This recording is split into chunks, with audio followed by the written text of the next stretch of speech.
So it cut off again. But yeah, so yeah, I do say that disclaimer that basically, I played a part in, me being on that floor blacked out. So for years I hated him for it, but and hate is a strong word, but I did. Because I felt like I could have died and my child could have died, but at the same time, we was like literally in that house on some Mr. and Mrs. Smith shit. So I can't sit here and be completely innocent in that situation. Um, but yeah, ladies, if you are fighters and you did watch, violence growing up, you watch, people, solve problems in a violent way, you do know that you are, more prone to handling things that way. Be mindful that, these men are men. We are women. Some of us are very strong. I am one of strong women. However, like, there are men out here, even if they look weak, they stronger than us. So, like, try to figure out how you can unlearn, solving conflicts that way, because that definitely taught me a valuable lesson that day. Um, and I was a fighter. Like, I was a fighter. Like, before I even got into that fight, I fought a dude at VCU. I'll tell that story too. He was from like Union. And yeah, I don't even know if I told that story, but I definitely will tell that story if I haven't told it at all. Like that one was funny. Looking back on it, it was funny because everybody was fighting that day. Um Even my little small best friend, like, it was funny. She was throwing punches. I would never thought I would saw her in a fight. And because usually I feel like I protect her from getting into stuff. And so that one was funny because that one talks about, definitely, that showed how men cannot take rejection. Um so yeah. Um and that one would teach me a lesson about fighting too. But like, it was definitely these points in life where I would learn to, like, more and more keep my hands to myself and try to learn other conflict resolutions, to deal with, deal with life. But yeah, after that happened, maybe a couple of weeks later, like, I hadn't been back to the place at all. My stepdad ended up seeing him in a cop car. Like, my stepdad was working in Chesterfield at the time, and on one of his routes, he seen him in the cop car in the back seat at a light, so he knew it was him. And I got a phone call not too long after that, where he was asking me to bail him out of jail, and I was like, "You crazy? Like, you lost your mind. You'll be in there. You wait on me." Um, so yeah, the relationship definitely had ended by that point. I had made it in my mind, like, yep, definitely gonna be raising this child on my own, like I thought. To begin with, like, I saw that shit. I saw all of that day. Like, I would be doing this by myself. Um, we would keep in contact, like, on and off while he stayed in there. I would go to the place to go get my stuff. Go over there. I guess one of his friends knew maintenance, knew his ass had got locked up, stole my shoes, stole my stuff. So I didn't even, I lost some stuff in that situation, but I did get to get, like, my bed back and all that shit. But most of, like, the shoes and stuff, they stole of mine, and they stole some of his stuff too. And he thought I did it. He wasn't even, like, trying to accept the fact that, like, them niggas didn't even fuck with you. And I do remember, like, one of them, when I did go to get my stuff, he had talked to me and my mom, and he was like, um basically, like, just saying, like, how he, watched him around the neighborhood and all that stuff, and he wouldn't want his little sister or any female in his family dealing with somebody like him, and told me to basically, like, I should cut ties with him, even though I did have a baby. And it's weird because I felt like that myself anyway. And, like, that boy was just, he just was him. He was walking around calling this stuff Killer K, hadn't killed a fly. And I used to just be like, boy, why? Like, why are you like this? But, like I said, this video you'll hear a lot of judgment. I feel like, I can't judge him because I'm raising this kid on my own. So excuse me, I'm being human right now. And I'm human in all my videos, but like I'm showing some real human me right now. Like that man activates something in me all the time. And when Dante was in the picture, it was a lot less because, like I said, a lot of the burden was taken off. However, I still had situations and times where I was raising fucking Dante. So I had 2 kids on my own. And yeah. And so, but I would learn not to let him trigger me while I was in a relationship with Dante. Like Dante would teach me not to let certain shit trigger me. And then some, like I would say I grew a lot, but like after I left him, I definitely grew a lot more in what he was trying to teach me on how to deal with people and shit. But I ended up, going through my pregnancy by myself. I did not have any other like male that I was talking to. Like, I hadn't withdrawn completely from my friends at that point, but I definitely had started to withdraw. Because my life was changing. It was not going to be the same. And I definitely had other priorities that they did not have at that time. So yeah, things did start to change. I loved my pregnancy, being pregnant, being,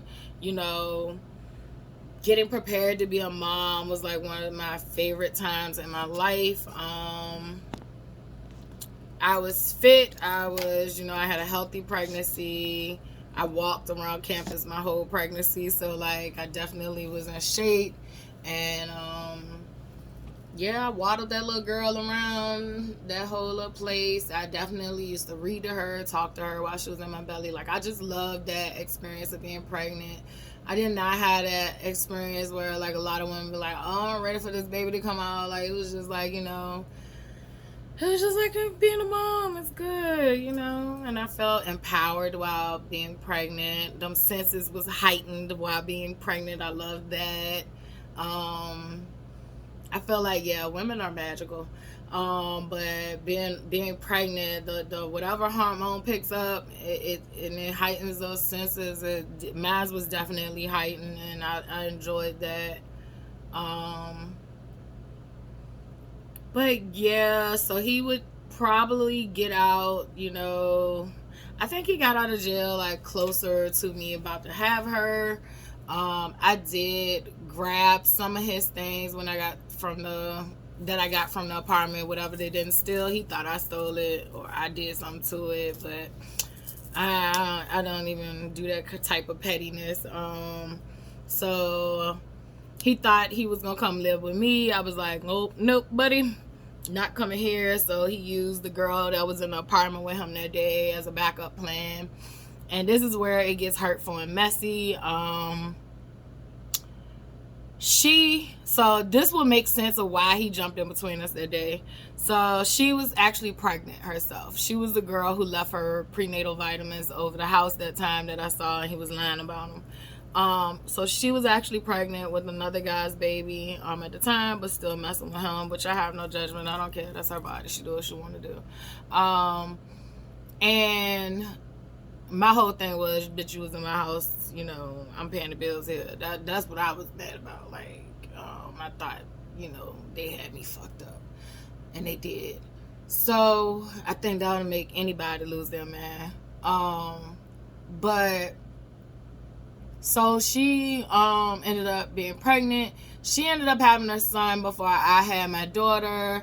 He ended up, I actually met her one day to give her his stuff from the apartment because he was about to come home, and I told him I couldn't keep holding his stuff, and he, when he found out he couldn't come there with me, I guess she was his plan B. And She ended up coming to get it. I had no ill will towards her at that point. I did, warn her and let her know, like, the nigga won't shit. She basically told me that, he would be different with her.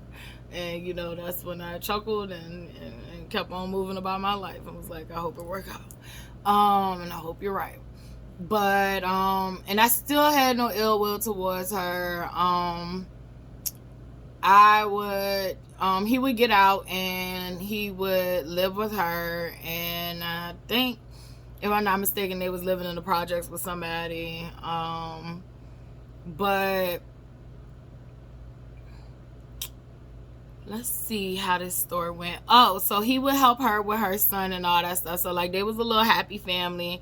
Meanwhile, I'm pregnant, doing this shit by myself, and I'm getting it. I'm getting it at this point. Like, I'm using my anger to, like, fuel me getting it. Like, it is me being pregnant. All this stuff is just, like, fueling this beast in me that, like, I'm gonna be somebody. I'm gonna make it, and I don't even need you. Like, I felt like I felt about my dad. Like, I don't fucking need you. Like, I'm a prove to you, like, I'm gonna make it out this.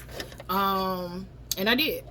But I will say, when I ended up getting going into labor, and I kind of told parts of this story, in another video, and I would like to do like a full, really dedicated labor story, but long story short, I went into labor. I did it by myself. I did have a midwife, so I did go into my pregnancy knowing that I wanted to have natural childbirth. I had a midwife, and I just, wanted to teach myself everything. Like, since I did not have that experience at 16, I wanted to teach myself of everything of what it was to be a mom. So I took that very, like, seriously. And that looks different for all of us, right? Because all of our birthing experiences are different, and it doesn't, make one birthing experience better than the other one because I did it natural or you had to have a C-section. I feel like we all are strong. To have a C-section is a hard recovery, so, like, we all are strong. But I do say, like, I definitely, like, I read all the books I could read. I watched all the TV shows I could watch. I definitely took that experience seriously. So I ended up having a midwife in there with me, and it was also a EMT student who needed credit hours, and she needed to watch a birth, and she asked could she be in the room. And since I didn't have family and friends because my mom was sick in the hospital, my friend, I think she was asleep, but when she did get the, which is Charlotte's godmom, when she did get the text message, like, she literally was all over the place. She was coming in as soon as I was pushing Charlotte out. Like, she had one sock on, one contact in, like, she was all over the place. But I did have those two women with me during my laboring experience, and that's it. I will say this, I did not want that man in the room with me. I definitely closed him out of having that experience. I did not call him. I did not reach out to him whatsoever. And it didn't dawn on me how selfish that was until, and then I'm not going to even say that's selfish, because if we're not getting along, like, I really don't think you need to be in my labor experience, because I probably would have wanted to kill him again.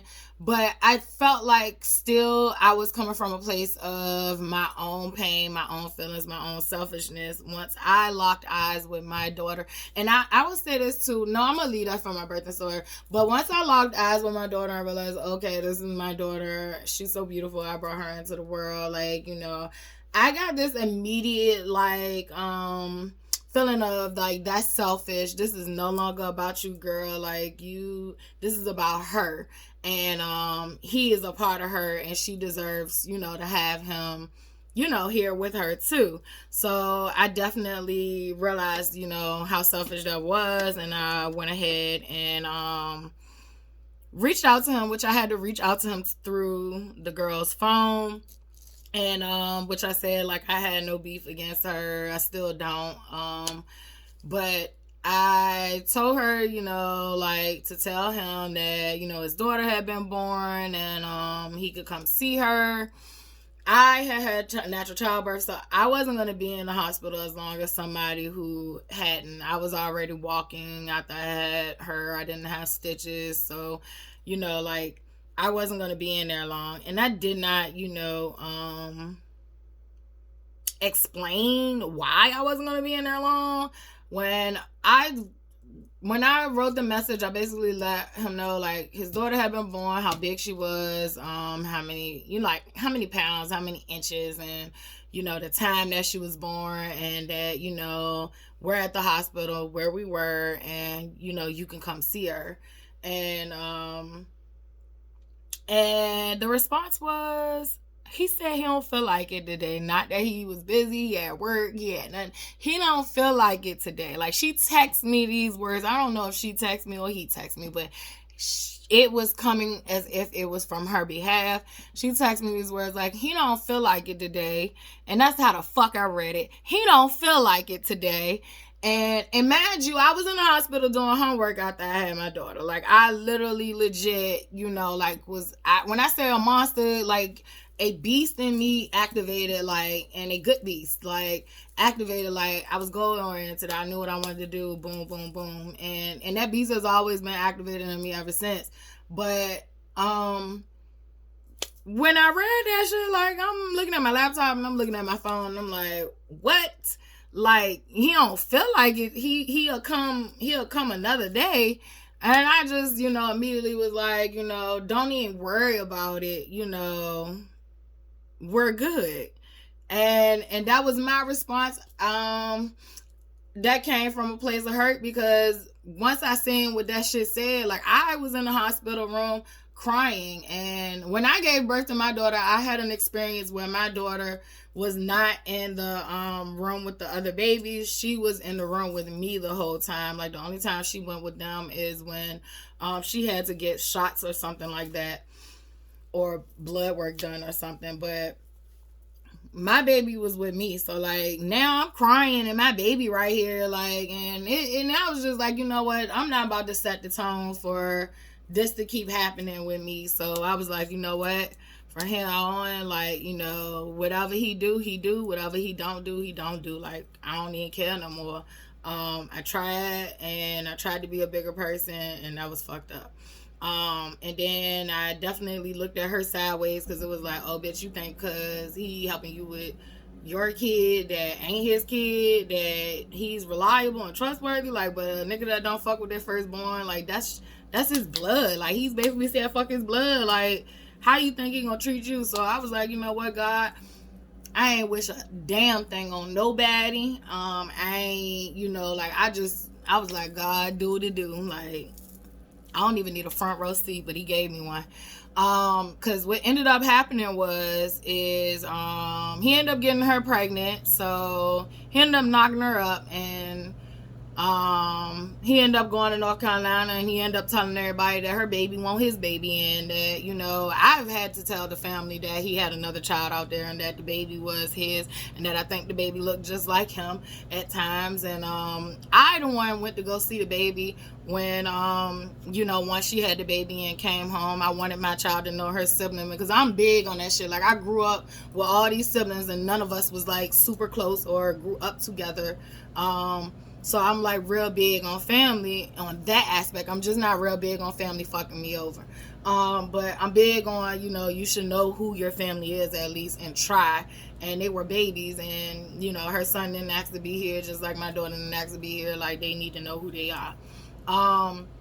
Throughout the years, I would try to make sure they, link up and stuff like that. And I think he would sabotage it. I don't have no proof, but every time I would talk to her, she would be seeming like she would be willing to do it. And then all of a sudden, like, I wouldn't hear nothing back from her. So I don't know if it was her or him. But I do know he ended up leaving and going back to his home state and leaving her with a baby by herself. And I think she do still love him and care about him. I don't know for sure. That's allegedly what he says. But, like, I just want women to realize, like, you look, don't let these men fuck your head up and have you going against the grain. Like, because for me, if she would have allowed my child to know her child, like her child would be doing shit with my child when my child be doing stuff and going on in activities, and it would be free. Like that's just the type of person I am. Like even with my daughter's friends, like if I invite you over, like, you know, I don't expect for your parent to pay for our outings and whatever we're gonna do. So if when I was trying to have these relationships and form these relationships and bond, like it would have been a copacetic thing with me on my end. And I have met her son as he's gotten older, but like there is no bond because we were not allowed to be around each other, and he wasn't allowed to have a relationship with his sister. So that happened. So he ended up fucking both of us over. And he still talks shit about her. I'm pretty sure he talks shit about me. I don't know. But he did not. So after Charlotte was born, like he still hadn't bought her a sock. I remember one day he called because he was out going to see a probation officer, and he suggested I bring my baby out. Like my baby was probably like 2 or 3 days old. It's cold and raining outside. Suggested I bring my baby out to him and in the cold, in the rain, so he could see the baby. When nigga, you could catch the bus, because I didn't live that far from downtown. Like catch the bus to see a child, and he still couldn't even do that. So this video is about to end. I'm gonna go ahead and stop it and start another one.